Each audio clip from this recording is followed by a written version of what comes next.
Okay, here comes the porno music again, but anyway, this is going to be the how not to deal with piercings situation. First, you want these guys, which are 16 or 14 gauge, in here if you want to really fuck up your nose, excuse my language.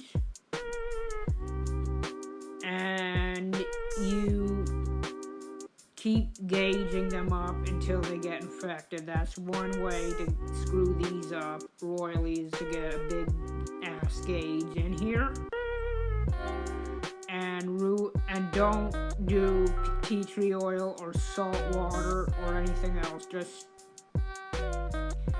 keep them big like these guys and then let them fester. That's one bad thing.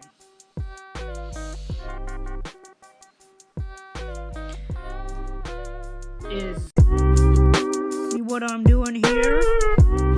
That is a big no-no. You do not play with your piercings when they're fresh. If you want to get infections, do this or this, and then you will get infections. You do not move your piercings, especially if it's a belly button piercing or a nose piercing. The crap can get in and cause an infection, and unless you want to do that, go like this to your fresh new piercings. That's all I can say is that moving a fresh piercing is a good idea. You do this with a fresh piercing or play with it, you get an infection. As you can see, my biohazard sign, which means that's what you get for playing around with your piercings when you just get them done. Another bad thing to do when you get a piercing is get it in a very high risk place, for like here, for a piercing if you want it to get rejected. And another thing with rejection is you do not eat healthy and you do not handle your stress well, and you're bound to have your gauges or piercings pitched out the window by your body because it'll see it as a stressor. So go ahead, lose your shit, eat shit, and go play with them and go into very high risk areas and lose your cool. That's the best way for your body to reject a piercing. Another big no-no that I learned if you want to end up in the hospital with your gauges or piercings is if you gauge up too fast, go right ahead and don't clean them. That's basically it. Don't clean them and don't peroxide them or anything, and just shove the biggest thing you can find in your ear, and then you're going to have a big ass infection, and that's a big no-no as well.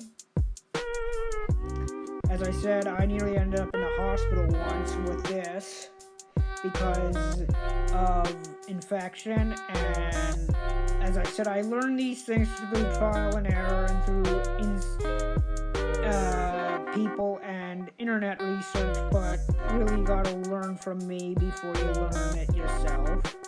Don't shove the biggest gauge into your ear first. Let's say these are my first ear piercings, these guys, let's just say, and then you're supposed to, the person is stupid enough to say go and spin around the stud. That's a big no-no because that can lead to infection and crud into your ear piercing. When you're dealing nowadays with ear piercing and ear jewelry, you don't want to spin it. If you spin it, go right ahead if you want that, which is my biohazard sign, because that's what you're going to get is an infection if you piddle around with your fresh ear piercings. Do not do it. If you re-pierce your ears, that's the same thing too. You do not play with them and spin them around.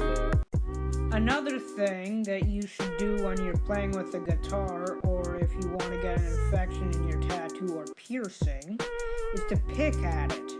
Do not pick at the tattoo or piercing. It ain't no guitar. Pick at the guitar, as you can see there, but do not pick at these things or a tattoo. That is the worst thing you can do for yourself or the tattoo or piercing. It'll reject or get infected, and it'll screw up the tattoo, which could have been a beautiful tattoo. I haven't had a tattoo yet, but I'm just telling you what I've learned. So go ahead, if you want to go to the hospital, pick at those piercings and tattoos until they get so infected you need the hospital. That is a result of a too big of a gauge. Even though I did it slowly, it was still too big of a gauge. You want to stay within the 0 or 00 range. You do not want to go in inches or half inches, because unless you want this, you don't go big. If you go big, you're going to get, your ear is going to rip. And that is the truth. The bigger the gauge, the easier it'll rip. So go ahead, stuff that bigger thing in, and you will have a problem, because this one nearly ripped as well.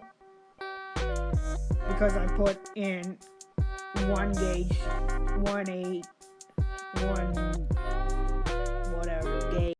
There are a lot of main veins and nerves along here, and what pisses me off is if you go like inside out to pierce your lip, or you actually do your own friggin' eyebrow piercing and you don't know your own anatomy very well, that bings me off.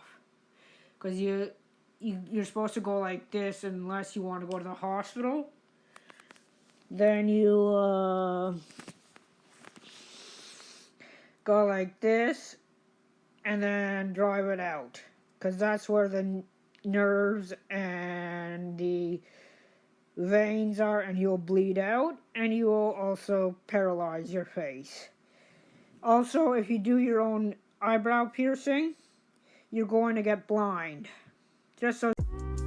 What you should do is, if you're going to pierce around here, or if you're stupid enough to do here, learn your anatomy through anatomy books like Grey's Anatomy or something, and then try to avoid the freaking vein or whatever nerve it is, so you don't go blind or paralyze your face.